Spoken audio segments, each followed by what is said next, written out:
৭২-এর ভাজক সংখ্যা কতটি? এই প্রশ্নটি আমাদের ২৯তম বিসিএস পরীক্ষায় এসেছিল। এছাড়া বহু চাকরি পরীক্ষায় হুবহু এই প্রশ্নটি তুলে দেয়। তো আজকে আমরা ৭২-এর মোট ভাজক কতটি এটা শেখার পাশাপাশি এর জোড় ভাজক কতটি এবং বেজোড় ভাজক কতটি তা নির্ণয় করাও শিখব খুব সহজে। ফার্স্ট অফ অল আমরা ৭২-এর উৎপাদক নির্ণয় করি।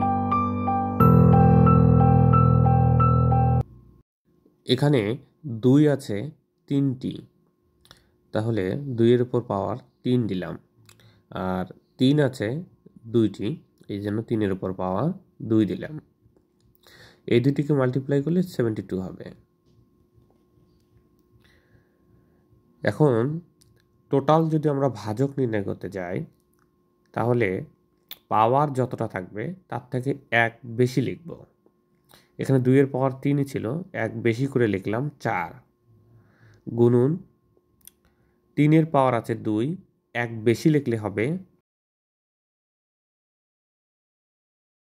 ৩ হবে।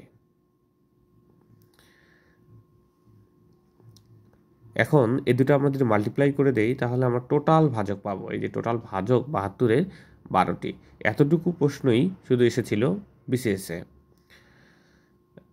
আমাদের বেসিক স্ট্রং করার জন্য বিজোড় ভাজক কতটি, জোড় ভাজক কতটি বের করা শিখব।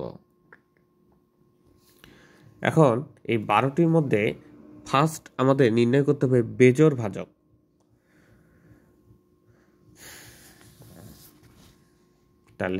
তাহলে বেজোড় ভাজক হবে ২-এর এই অংশটা কেটে দিন, থাকবে কত ৩-এর পাওয়ার ২, যেহেতু পাওয়ার ২ ১ বাড়িয়ে লিখব সহজেই, তাহলে ১ বাড়িয়ে লিখলে ৩টি। এখন টোটাল ভাজক ছিল ১২টি, এর মধ্যে বেজোড় যদি ৩টি হয় তাহলে আমাদের জোড় কতটা হবে? জোড় ভাজক হবে 12 থেকে 3 মাইনাস করে দিলেই হবে।